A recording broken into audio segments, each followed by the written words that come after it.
मैं एक बंदे आसी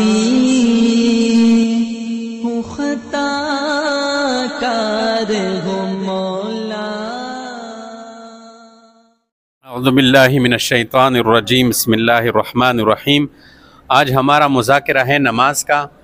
अब तक नमाज के अंदर आपको फ़राइज़ बताए गए कि नमाज के अंदर फ़र्ज़ कितने हैं, और अगर किसी से फ़र्ज़ रह गया तो नमाज नहीं होगी। फिर आपको बताया कि नमाज के अंदर वाजिबात कितने हैं, और वाजिबात के बारे में क्या बताया था कि जो वाजिब किसी से रह जाए तो आखिर में वो सजदा सहू करेगा, फिर तो नमाज ठीक हो जाएगी। अगर सजदा सहू नहीं किया तो उसकी भी नमाज नहीं होगी, वक़्त के अंदर अंदर दोबारा नमाज पढ़ना पड़ेगा। फिर आपको बताया कि नमाज के अंदर सुन्नतें कितने हैं, बताया था ना। हाँ, तो नमाज के अंदर सुन्नतें जो छोड़ेगा तो ये भी बुरी बात है, इससे भी नमाज में जो है वो कमी आती है, वो सवाब नहीं मिलता, सवाब अजर जो होता है ना वो फिर नहीं मिलता। मुस्तहब भी आपको बता दिए कि नमाज के अंदर मुस्तहबात कितने हैं, समझ आ रही। आज हम बयान करेंगे कि नमाज की मकरूहात, क्या नमाज के अंदर मकरूहात कितने हैं। मकरूह वो चीज़ होती है कि जिसकी करने की वजह से नमाज के अंदर जो खूबसूरती होती है, नमाज का जो हुस्न होता है वो चला जाता है, समझ आ रही है। जैसे इंसान से मसलन चेहरे के अंदर या जिस्म के अंदर कोई ऐब पैदा हो जाए जिसकी वजह से वो इंसान का हुस्न ख़त्म हो जाता है, या आदमी का चेहरा है, मसलन चेहरा तो है लेकिन इसके ऊपर दाने निकल आए हैं तो उसकी हुस्न चली जाती है ना। फिर वो इलाज करता है कि यार मेरी ये दाने माने ख़त्म हो जाए और मेरा चेहरा बिल्कुल सही हो जाए। तो मकरूह करने से नमाज का हुस्न चला जाता है, समझ आ रही है। तो अब वो कौन कौन सी मकरूहात हैं कि जिनको हम सीखें और उनसे हम बच जाएं, समझ आ रही। तवज्जो से सुनना है, मैं फिर बाद में सुनूंगा आप सबसे। तो सबसे पहले मकरूह ये है कि कमर, कोक या कोले पर हाथ रखना। ये नमाज के अंदर ऐसे खड़े होना, यानी कोक के ऊपर, खोले के ऊपर यूं हाथ रखना, ऐसे, समझ आ रही। नमाज के अंदर यूं करना, तो ये क्या है, मकरूह है, समझ आ रही है। इसी तरह नंबर 2, आस्तीन से बाहर हाथ निकाले रखना। आप देखो आस्तीन आपने चढ़ाए हैं नमाज के अंदर इधर तक, ऐसे आस्तीनों से हाथ निकाले हैं और आप नमाज पढ़ रहे हैं। एक तो ऐसा शर्ट है कि या ऐसा कोई मसलन कमीज है जिसकी आस्तीन मसलन नहीं है, छोटे छोटे हैं, वो तो अलहदा बात है। किसी की आस्तीन थे, कमीज की आस्तीन थे और उन्होंने उसको चढ़ाया था। जैसे लोग मसलन की बात करते हैं तो फिर आस्तीन ऐसे चढ़ाते हैं, काम करते हैं तो काम के लिए आस्तीन चढ़ाते हैं। तो नमाज के अंदर जो है ऐसे नहीं करना, समझ आ रही है। मुकम्मल जो है आस्तीन नीचे करने हैं, समझ आ रही है। तीसरा मकरूह काम जो नमाज के अंदर है वो उंगलियां चटखाना, यूं ऐसे टक टक टक। बाज़ लोग आपने देखे हैं कि सजदे में जाते हैं तो हाथ जमीन पर रखते हैं, टक टक टक टक, उठाते हैं तो टक टक टक टक। इससे शैतान खुश होता है, इससे अपने आप को बचाना चाहिए, समझ आ गई, इससे अपने आप को बचाना। नंबर 4 दाएं बाएं गर्दन मोड़ना। नमाज के दौरान, नमाज के अंदर सीधा खड़े ना, कभी यूं गर्दन मोड़ लिया, कभी यूं गर्दन मोड़ लिया, इसमें ख़तरा एक और बात का है जिससे नमाज टूट जाती है। अगर आपने गर्दन मोड़ने के साथ साथ सीना भी इस तरह मोड़ लिया यूं पूरा, तो आपकी नमाज ख़त्म हो गई, दोबारा नमाज पढ़नी पड़ेगी, समझ आ गई। तो नमाज के अंदर गर्दन यूं इधर उधर घुमाना ये मकरूह है।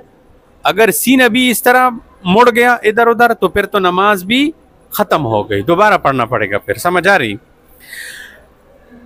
अच्छा, जिस्म या कपड़े से खेलना।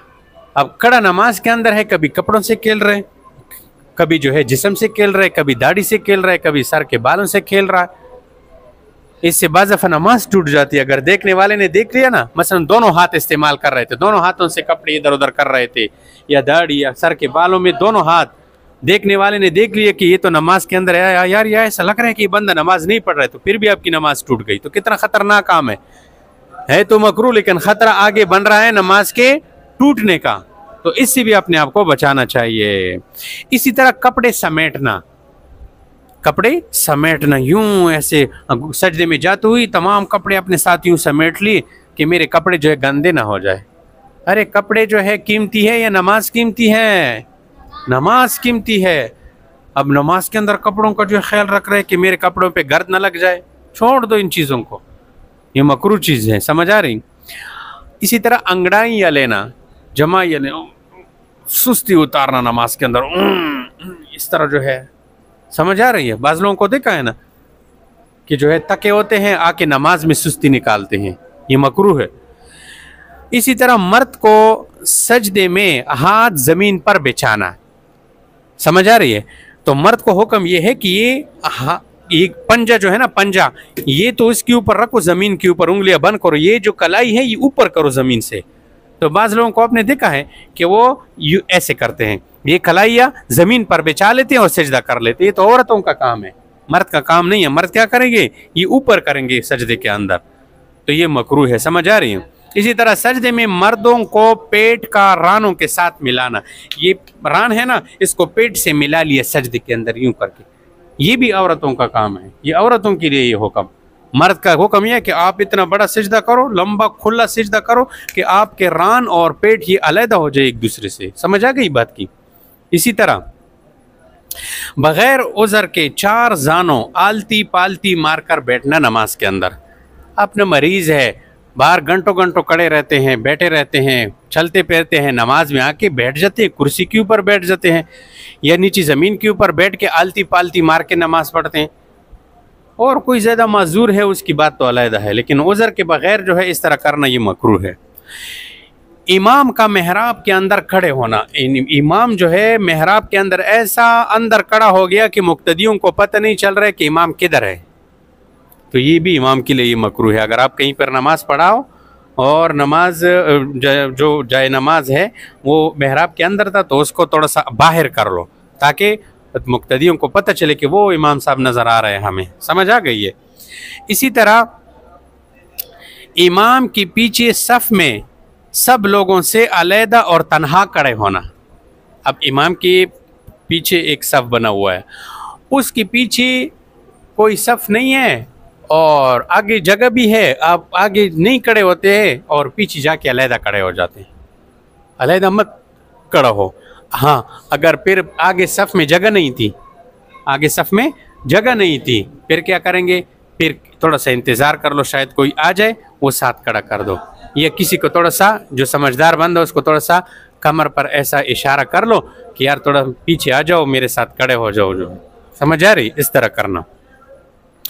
इसी तरह सामने या सर के ऊपर तस्वीर का होना। आप जिस कमरे में नमाज पढ़ रहे हैं आपके सामने बिल्कुल तस्वीर लगी हुई है या आपके सर के ऊपर तस्वीर लगी हुई है, तो ऐसी जगह पे नमाज पढ़ना क्या है?